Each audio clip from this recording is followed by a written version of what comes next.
আপনারা কিছু মনে করবেন না, আজকে আমি একটু পরিষ্কার করে আমি কথা বলতে চাই।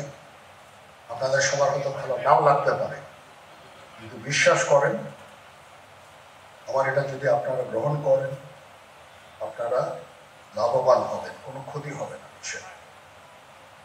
আমার অন্য কোনো আকাঙ্ক্ষা নাই, আমার একটাই আকাঙ্ক্ষা দেশ এবং জাতিটাকে একটা সুন্দর জায়গায় রেখে ছুটি করা।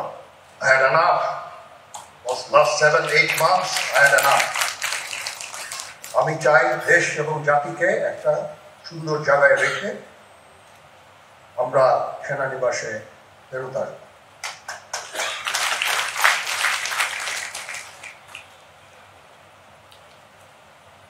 আরেকটা জরুরি বিষয় যেটা আমি ভাবলাম যে আপনাদের সাথে আমি শেয়ার করি।